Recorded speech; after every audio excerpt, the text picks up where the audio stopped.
Halo, perkenalkan nama saya Hilda Trilestari. Saya peserta Latsar CPNS 2022 dari BKP STMD Bangka Tengah, Angkatan 3, Kelompok 1. Kali ini saya akan menjelaskan mengenai Aku, Smart ASN, dan instansiku.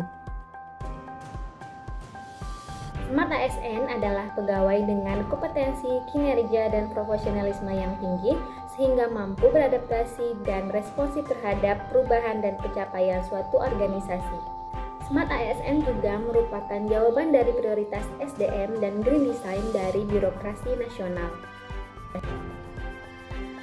Hal tersebut menjadi modal untuk saya dalam mendukung Smart ASN 2022 yang berakhlak dan bangga melayani bangsa. Dinas DPPKB PPPA pasti bisa.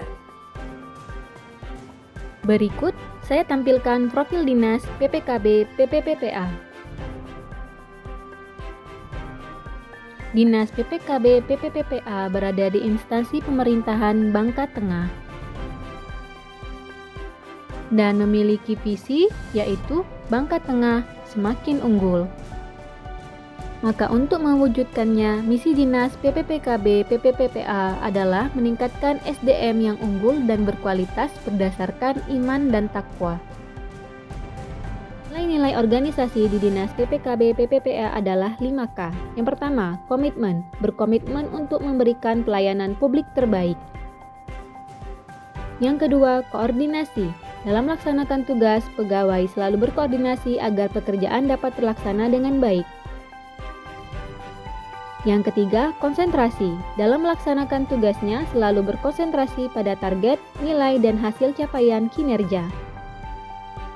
Yang keempat, konsisten. Konsisten dalam menjaga komitmen mutu yang diberikan, diantaranya pada program pelayanan publik serta performa kinerja.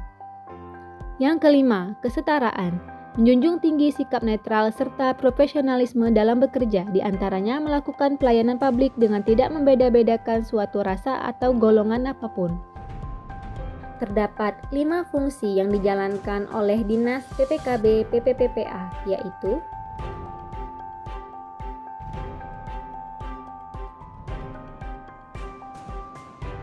berikut struktur organisasi di Dinas PPKB PPPA. Saya di bawah naungan bidang pemberdayaan perempuan. Berikut saya tampilkan tugas penyuluh pemberdayaan perempuan dan anak sesuai tupoksi saya. Yang pertama, menyampaikan informasi mengenai bahan penyusunan dan pemfasilitasian data terpilah perempuan pekerja.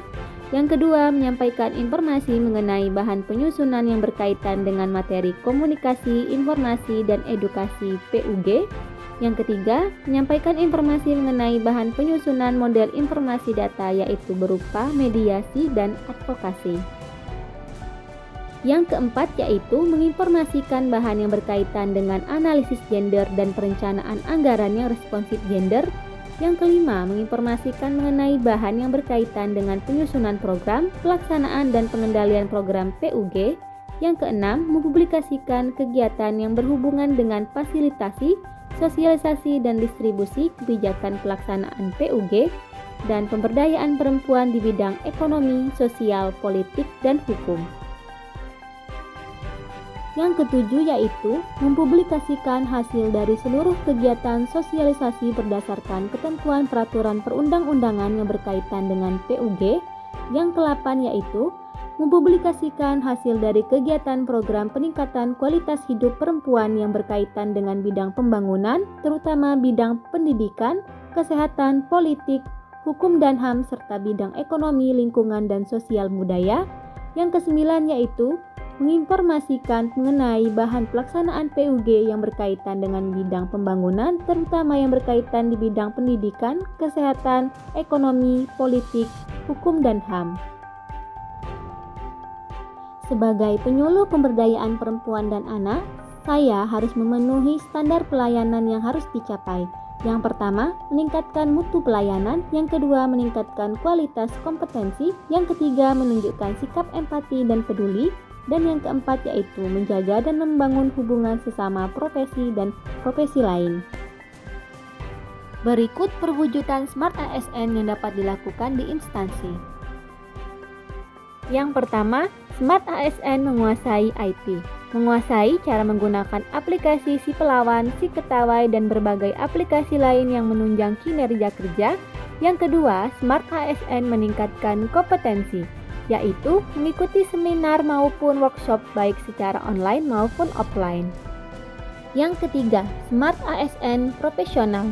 Disiplin hadir tepat waktu sesuai jadwal dinas dengan seragam dan atribut lengkap sesuai aturan yang berlaku. Yang keempat, Smart ASN berakhlak, melaksanakan nilai-nilai yang telah ditetapkan di Dinas PPKB PPPPA dalam bekerja baik di kantor maupun dalam melayani masyarakat secara langsung. Sekian penjelasan saya mengenai Aku, Smart ASN, dan Instasiku. Semoga bisa bermanfaat bagi kita semua. Terima kasih.